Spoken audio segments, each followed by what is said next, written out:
자산운용자의 삶과 증시각도기의 삶. 요즘 하루 24시간도 부족한데요. 흑삼전탕 먹은 날과 안 먹은 날은 방송에서도 티가 납니다.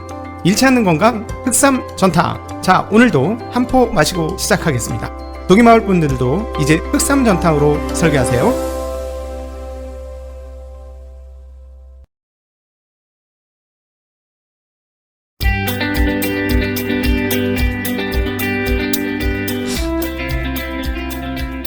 가게사는 증시각도기. 안녕하십니까, 증시각도기 시청자 여러분, 투자자 여러분. 10월 12일 화요일 아침 미국 마감 시작하도록 하겠습니다. 함께 해주시고 계신 시청자분들과 그리고 청취자분들 모두에게 감사 인사를 드리면서 한국에서 가장 날렵하고 세련되고 깊이 있는 미국 시장 분석과 금융 상황 분석, 경제 분석 할 수 있도록 거에다가 가장 쉽게 여러분에게 안내 드리도록 하겠습니다.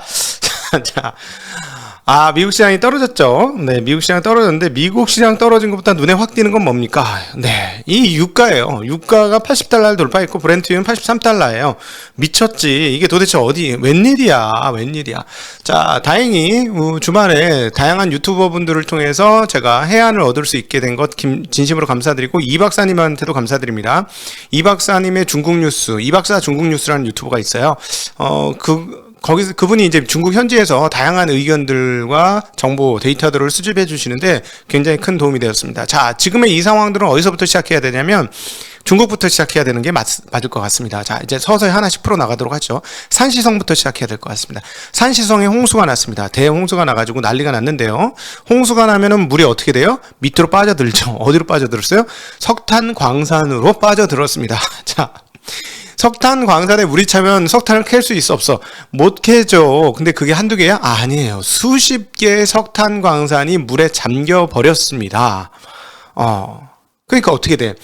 중국은 석탄의 공급을 어디서 주로 받는다고요? 네, 중국 자체로부터 공급받습니다. 90% 이상을 중국 자체로부터 공급을 받는데 그 중에 50%는 어딜까요? 네, 오늘의 힌트는 이미 나왔죠? 네, 산시성입니다. 산시성에서부터 절반가량의 석탄을 공급받는데 홍수가 나서 셧다운이 됐습니다. 야, 이거 올해 최대의 단어는 셧다운이야, 진짜. 그쵸? 야, 이렇게 곳곳에 셧다운들이 나왔는데, 산시성 셧다운이 나오면서, 네, 어떻게 됐을까요? 석탄 가격이? 떨어지질 않죠. 그러니까 결국 어떻게 돼? 네, 호주 석탄까지 수입하게 됐는데, 문제는 뭐냐면, 오커스까지 가입한 호주한테서 석탄을 일종의 적국한테서 석탄을 수입하면 얼마나 수입을 할 수 있을까요? 그것도 하나 문제가 되는데, 그럼 도대체 지금의 이 상황들은 왜 나왔는지 한번 살펴봐야 되겠죠? 지금의 이 상황들은 왜 나왔느냐? 결국은 마지막 종착지에 제가 오늘 쌍미 그 법으로 말씀을 드릴 텐데, 결국은 코로나 때문이에요. 이 내용들 모두가 코로나 때문인데, 어떻게 이 코로나 때문인지 한번 살펴보죠. 지금 글로벌 밸류체인에서 가장 멀쩡하게 돌아가고 있는 나라가 어디냐면요, 중국입니다. 중국 외에 다른 나라들이 잘 안 돌아가고 있는 게 핵심적인 문제 상황이에요.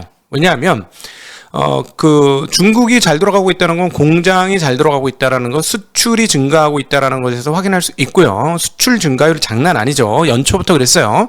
그것뿐만 아니라 공장 가동률이 무지하게 높죠. 또 그것뿐만 아니라 공장 가동률이 높으니까 뭐가 높으냐면 전기 사용량이 장난이 아니에요. 전기 사용량이 20년 대비 엄청나게 늘었죠. 그건 뻔한 얘기겠죠. 근데 2020년도 19년 대비 줄었느냐? 그것도 아니에요. 별로 안 줄었어. 거의 비슷하거나 조금 늘었나? 그 정도인데, 그러니까 전기 사용량이 늘고 2021년은 더 늘었으니까 무슨 말이에요? 글로벌 밸류체인에서 중국만 잘 돌아가고 있더라 라는 이야기가 되겠죠? 그러니까 중국이 되게 중요한 나라이고 중국발 수출 물량은 많이 있잖아요. 근데 이제 미국에서는 물류 적체가 나온 거고, 그 부분이 물류 적체가 나니까 중국도 물류 적체가 나왔죠. 왜냐하면 중국에서 배에다 꽉 실어가지고 미국으로 갔는데 미국에서 배가 안 오니까 여기서도 물류 적체가 같이 나는 거야. 세계에 이제 배라는 게 뻔하니까. 그러니까 물류 가격이 올라가고 난리가 난 거죠. 미국도 공장이 잘 안 들어가고 그러니까 중국만 잘 들어가니까 중국에서 수입할 수 있는 물품은 계속 있는 거니까요. 그런 상황들이 지금 진행이 되어지고 있습니다. 자, 그런데 여기에서 이제 문제가 발생하죠. 9월 달에 접어들면서 전기 사용량이 너무너무 증가하고 그러다 보니까 중국에서 지금 하고자 하는 탈탄소 정책하고 역방향으로 가는 거죠. 왜요? 네, 전력 생산의 거의 3분의 2 가까이가 뭐에서부터 나온다고? 석탄에서부터 나오죠. 석탄에서부터 나오는 전기이기 때문에 발전소를 많이 돌리면 돌릴수록 탄소화되는 거죠. 그러니까 탈탄소가 안 되는 거야. 그런데 9월 달에 보면 KPI가 있어. 키 퍼포먼스 인덱스라는 게 있잖아요. KPI. 이게 회사야? 국가가 회사야? 근데 어쨌든 KPI가 있어. 국가 KPI가 있어서 야, 니네들 요거 요렇게 해가지고 점수 많이 가갖고 잘하는 애들은 나중에 이제 베이징으로 부를 거고 아니면 너 그냥 그만둬. 뭐 이런 분위기인데 3, 4분기 마지막 9월 마지막에 보니까 야, 이거 나 여기서 계속 살아야 된다고 내가 그 키워야 될 애들도 엄청 많은데 이거 야, 베이징 못 가면 나 어떡하니? 야, 다 꺼. 야, 뭘 꺼야 돼? 발전소 꺼버려. 뭐 요런 일이 벌어진 거죠. 게다가 이제 발전을 돌리려고 하니까 석탄 가격이 너무 올랐어요. 야, 빨리 돌려. 전력 없다는데 빨리 돌려. 이러니까 뭐야? 성장님, 저 돈이 없어요. 석탄 좀 사주세요. 돈이 없는데. 사, 빨리. 아니, 석탄 가격이 2배 이상 올랐어요. 벌써 다 썼어요. 1년 예상 없는데. 석탄 살 돈이 없는데 어떡하지?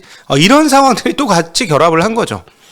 그러면서 전력난이 더 가중되는 아주 웃기는 상황이 벌어진 거예요. 너무 골 때리는 상황 아닙니까, 지금? 뭐 이런 상황들이 진행이 되니까 석탄 가격이 올라갔는데, 그러니까 막, 석탄, 매점 매석하는 니들 죽었어, 다 잡는다. 이럼에도 불구하고 잘 안 되는 거지. 지금 잘 안 되는 건데, 거기에다가, 홍수까지 났어. 홍수까지 나니까 이게 쉽게 안 들어요.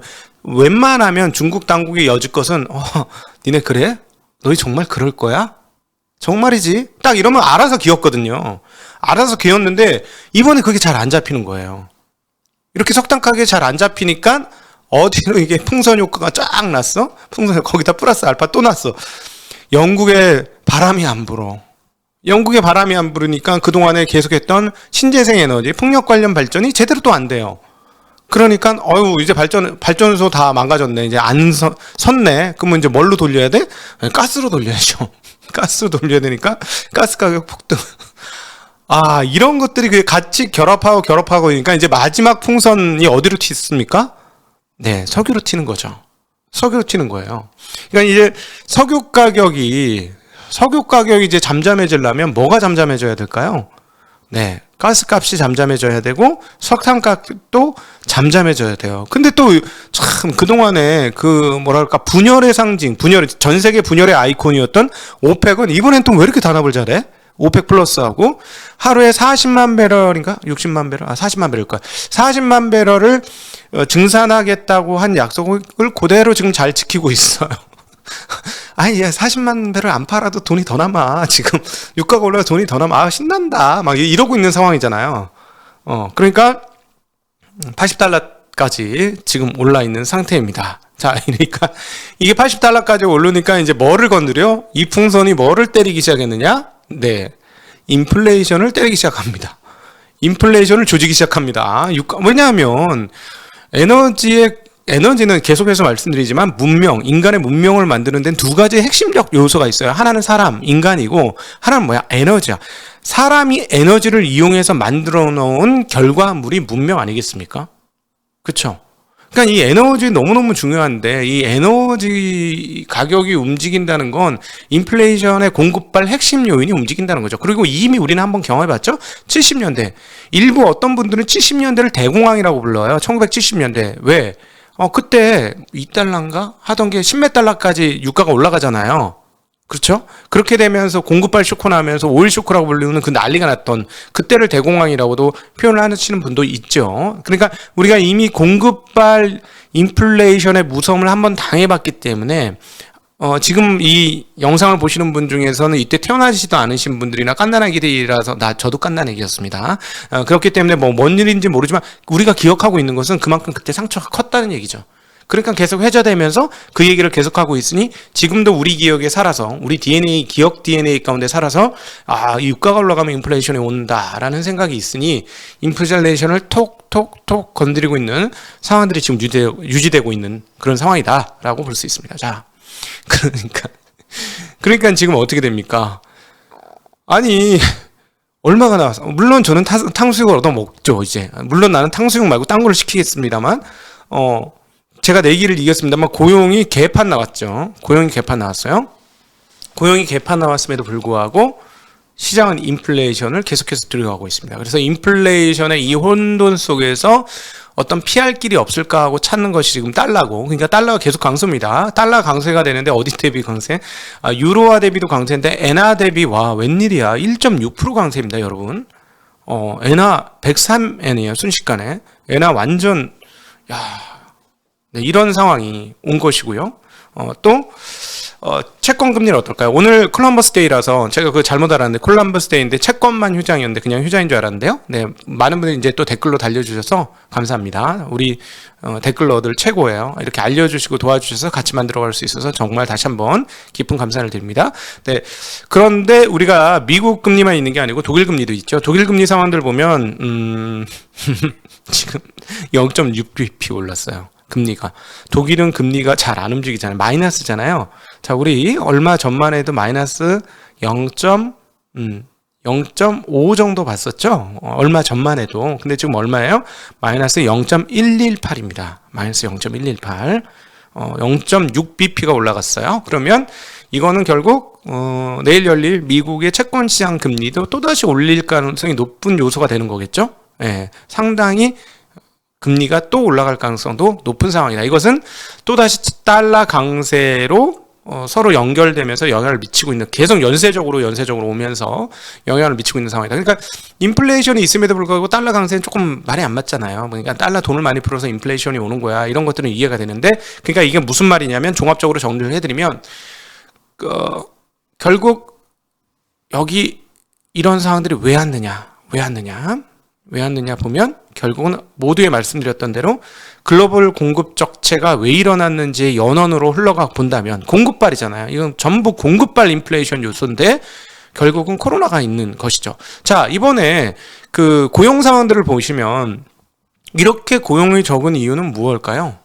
이렇게 고용이 적은 이유는 저희 쪽에서 일하시면 코로나 걸릴 수는 있는데요. 뭐 코로나 걸린다고 괜찮잖아요. 뭐 그다음 요즘 사망률도 많이 떨어지고 괜찮잖아요. 그러니까 오세요. 저희가 예전보다 임금 한 10% 20% 더 올려드릴 테니까 와서 일하세요. 괜찮아요. 네, 누가 가서 일합니까? 이러면 결국 이 영향이 상당히 컸다고 봐야 되겠죠. 9월달에 이제 계약을 해서 더 분명히 열릴 것 같은데 이렇게 안 열리는 게 도대체 뭔 일인가? 이거를 해석하려면 저는 우리 그 댓글에서 말씀해 주셨잖아요. 우리 그 시청자분들께서 댓글을 통해서 우리에게 알려주셨다시피 또 미국의 현지에 있는 분들이 저희에게 알려주셨다시피 현재 이 상황들은 뭐냐? 코로나가 영향을 미친 거는 분명하다. 이렇게 봐야 될 것 같습니다. 코로나로 인해서 사람들이 확실하게 그 일자리로 안 나가고 있어요. 이런 것들이 물류적체나 이런 문제를 해소 못하는 것으로 계속 아직까지는 이어지고 있다. 자, 여기서 이제 부스터 하나가 나오는데 잠깐 다시 돌아가서 그럼에도 불구하고 지금 시장이 불안해하고 있는 핵심 요소가 무엇인지 짚고 부스터 얘기를 해보죠. 또 다른 게임 체인저가 나올 수 있는지. 핵심 뭐냐면 아니 공급 적체로 해서 인플레이션 요소 괜찮아. 사실은 괜찮아. 여러분, 사실은 괜찮아요. 인플레이션 난다고 난리 나는 게 아니에요. 물가 올라가면 내가 참 월급 더럽게 안 올라가네 이럴 수는 있지만 그렇다고 세상이 망하나? 안 망하죠. 근데 왜 금융시장이 이렇게 요동쳐? 그 이유는 핵심적인 한 가지예요. 연준이 이런 정도의 인플레이션을 보고 가만히 있을 수 있어? 파월 형 벌써 바뀌었잖아. 벌써 태도 바뀌잖아. 저 바뀐 거 봤지? 저 봐, 믿을 수 없어. 그럼 어떻게 되는 거야? 뭐 내년? 아이고 웃기고 있네. 아이고 연말 내년 중반에 금리 인상한다. 금리 내년 중반이야. 그래서 지금 9월달 미국에서 예상하고 있는 금리 예상치가 9월달에 한 번 오를 거라고 생각하는 사람이 41%, 내년도에 두 번 올릴 거라고 생각하는 사람이 16%, 도합 60% 정도가 금리를 올릴 거라고 예상을 합니다. 그런데 라가르드 총재도 얘기하시고 지금 그동안의 파월 의장의 말을 종합해보고 수많은 연준 총재들의 발언들을 종합해보면 금리 인상은 내년 연말일 가능성이 매우 높고요. 아니면 내후년일 가능성이 조금 더 높아 보입니다. 확률적으로는. 물론 투자자는 좀 땡겨서 생각해야 돼요. 항상 좀 보수적으로 봐야 되거든요. 그래 이번에도 좀 보수적으로 보자 해서 12월 달, 1월 달인 것 같지만 우리는 10월 달에도 할 수 있다고 보자라고 했던 거잖아요. 그러니까 실질적인 상황과 투자자의 태도의 보수성은 좀 다르게 적용을 해야 되는데 근데 나만 이러냐? 다 그런 거야.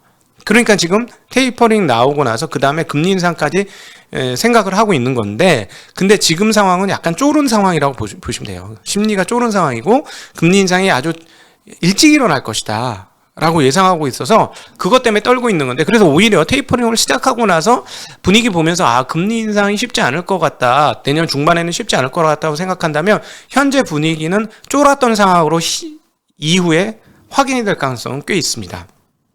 그 가능성 꽤 있는데 역시나 핵심은 뭐냐면 금리 인상을 할 것이라는 시장의 예상이 지금의 금융시장 특별히 미국 시장에서의 불안감들을 자아내는 핵심적 요인이다 라고 설명드릴 수 있을 것 같습니다.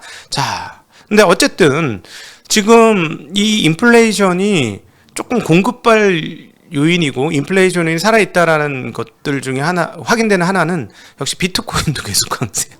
비트코인 56,000달러 갔습니다. 네, 비트코인 57,000이네요. 이제 더 올라서 4%나 올라가면서 지금 57,000까지 올라가는 양상 보여주고 있습니다. 그러니까 지금의 상황을 다시 한번 정리해 보면 실질적인 공급 부족이 나타났고요. 네, 그 공급 부족이 발생했고 그다음 인플레이션 기대 심리가 같이 합산되어서 작용되고 있고 그것이 석탄, 가스, 석유 가격으로 시현되고 발현되고 있는 그런 상황이고 인플레이션 기대 심리가 점점 이로 인해서 고조되고 그로 인해서 금리 인상을 두려워하는 상황이다 라는 것이 시장의 불안감을 자아내고 있는 핵심이다 라는 거죠.